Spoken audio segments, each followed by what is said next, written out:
Hello guys, எல்லாருக்கும் வணக்கம். Keyboard and piano என்ன ஏஜ்ல இருந்து கத்துக்கலாம் அப்படிங்கிற டவுட் நிறைய பேர் இருக்கு. நிறைய பேர் கேட்டிருந்தீங்க.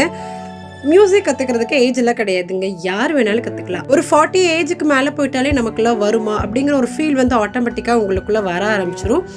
எல்லாராலுமே வாசிக்க முடியும். பட் ஒரு கிட்ஸ் பிக்கப் பண்ணிக்கிற அளவுக்கு பெரியவங்க பிக்கப் பண்ணிக்குவாங்களா அப்படின்னா அது கொஞ்சம் டவுட் தான். ஏன்னா கிட்ஸுக்கு பார்த்தீங்கன்னா எந்த ஒரு கமிட்மெண்ட்டும் கிடையாது. அவங்களுடைய ஃபோக்கஸ் வந்து இப்போ கீபோர்டு அப்படின்னா கீபோர்ட் மேலே தான் இருக்கும். சம்டைம்ஸ் நம்ம விளையாடணும் அந்த ஒரு தாட்டுக்கு தான் போகுமே தவிர அதை தாண்டி வேற எதுவுமே அவங்க பெருசாக யோசிக்க மாட்டாங்க. பட் பெரியவங்க அப்படிங்கும்போது பல விஷயங்கள் மைண்டுக்குள்ளே ஓடிக்கிட்டே இருக்கும். ஸோ இதையெல்லாம் தாண்டி அவங்க அந்த கீபோர்டில் ஃபோக்கஸ் பண்ணி இன்வால்மெண்ட்டோட பண்ணும்போது அவங்களாலையும் சீக்கிரமாக கற்றுக்க முடியும். இந்த விஷயந்தான் கிட்ஸுக்கும் பெரியவங்களுக்கும் உள்ள வித்தியாசமே தவிர வேற எந்த பெரிய சேஞ்சஸும் இருக்க போகிறது கிடையாது. ஸோ யார் இன்வால்மெண்ட்டோட ப்ராப்பராக ப்ராக்டிஸ் பண்ணுறீங்களோ அவங்களுக்கு மியூசிக் வரும், அவ்வளோதான். சரிங்களா? சில பீப்புள்ஸ் பார்த்தீங்கன்னா சீக்கிரம் புரிஞ்சுக்குவாங்க, சில பீப்புள்ஸ் லேட்டாக புரிஞ்சுக்குவாங்க. இதெல்லாம் ஒரு ப்ராப்ளமே கிடையாது. ஸோ நீங்கள் லேட்டாக புரிஞ்சாலும் கொஞ்சம் லேட்டராக போக போக உங்களுக்கு ஆட்டோமேட்டிக்காக அது ஈஸியாக ஞாபகத்துக்கு வந்துடும். ஓகேங்களா? புதுசான ஒரு விஷயம் பார்க்கும்போது கண்டிப்பாக அது நமக்கு கொஞ்சம் ஹார்டாக இருக்குது அப்படிங்கிற ஒரு ஃபீல் இருக்கும். அது நீங்கள் ரெகுலராக பண்ண அது உங்களுக்கு ஹார்டாகவே தெரியாது. நம்ம புதுசாக ஒரு இடத்துக்கு போகிறோம் அப்படின்னா நிறைய ரூட்ல வளைஞ்சு போறோம் அப்படிங்கிறப்போ எங்கேயோ கூட்டிட்டு போறாங்க அப்படிங்கிற மாதிரி இருக்கும். ஒரு 2 தடவை போயிட்டீங்கன்னா இதுதான வழி அப்படிங்கிற மாதிரி தெரிஞ்சிடும் இல்லையா? அதே மாதிரி தான் முதல்ல ஒரு விஷயத்தை பார்க்கும்போது நமக்கு அது ஹார்டா இவ்வளோ கஷ்டமா இருக்கே அப்படிங்கிற மாதிரி தோணும். ரெகுலரா நீங்க அதை பண்ணிட்டே இருக்கும்போது இவ்வளோதானா அப்படிங்கிற மாதிரி உங்களுக்கு ஒரு ஃபீல் ஆகும். பட் ப்ராக்டிஸ் நிறைய நீங்க ப்ராக்டிஸ் பண்ணணும். அது குழந்தைங்களா இருந்தாலும் சரி, பெரியவங்களா இருந்தாலும் சரி, இன்வால்மெண்ட்டோட ப்ராக்டிஸ் பண்ணும்போது கண்டிப்பா உங்களுக்கு அது ரொம்ப ஈஸியா இருக்கும். ஸோ நீங்கள் எந்த ஏஜ் பீப்புளாக இருந்தாலும் பரவாயில்ல, தாராளமாக நீங்கள் கீபோர்ட் அண்ட் பியானோ கற்றுக்கலாம். இது மட்டும் கிடையாது, எந்த இன்ஸ்ட்ருமெண்ட்டாக இருந்தாலும் கற்றுக்கலாம். கிட்ஸாக இருக்காங்க அப்படின்னா, ரொம்ப கிட்ஸாக இருக்காங்க அப்படின்னா, இப்போ நம்ம வயலின் கிட்டார்லாம் எடுக்கும்போது அவங்களுடைய சைஸுக்கு தகுந்த மாதிரி சின்ன வயலின் அண்ட் சின்ன கிட்டார் இருக்குது, அதை வாங்கி நீங்கள் கற்றுக்கலாம். ஓகே? ஸோ சின்னவங்களாக இருந்தாலும் சரி, பெரியவங்களாக இருந்தாலும் சரி, மியூசிக் கற்றுக்கணும் அப்படின்னா உங்களுக்கு இன்ட்ரெஸ்ட் அண்ட் இன்வால்மெண்ட் இருந்தாலே போதும், நம்மளும் சூப்பராக வாசிக்கலாம். ஓகேவா? ஸோ மியூசிக் கற்றுக்கிறதுக்கு ஏஜ் லிமிட்லாம் கிடையாது. உங்களுடைய ஃபோக்கஸ் அண்ட் உங்களுடைய ப்ராக்டிஸ் இது இருந்தாலே போதும். இன்னைக்கு என்கிட்ட படித்த ஒரு குட்டி பாயோட வீடியோ நான் ஷேர் பண்ண போகிறேன். கிரேட் 8 வரைக்கும் என்கிட்ட ஸ்டூடெண்ட்ஸ் படிக்கிறாங்க. பட் இருந்தாலும் ஒரு குட்டி பையன் கீபோர்டு வாசிக்கிறது அப்படிங்கிறதே நமக்கு பார்க்குறதுக்கு ரொம்ப ஹாப்பியாக ஃபீல் ஆகும்.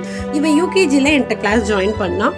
1 இயரில் அவனுடைய பேசிக் முடிச்சுட்டு ஃபர்ஸ்ட் எக்ஸாமும் அட்டன் பண்ணான். ட்ரினிட்டியில் இனிஷியல் எக்ஸாம் பண்ணியிருக்கான். இப்போ தான் பண்ணான்.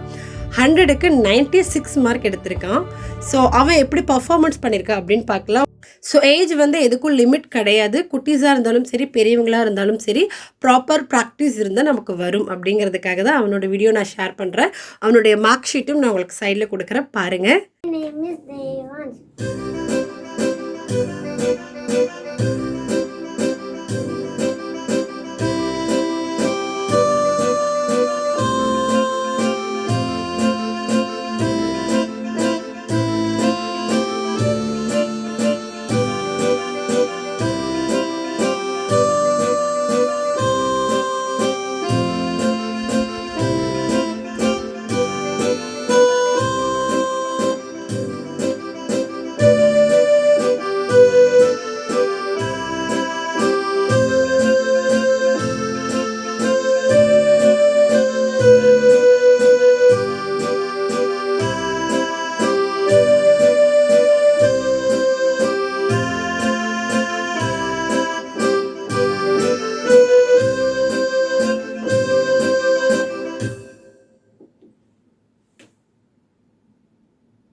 தேவான்ஷோட பெர்ஃபார்மன்ஸ் எப்படி இருந்ததுங்கிறது எனக்கு கீழே கமெண்டில் கொடுங்க.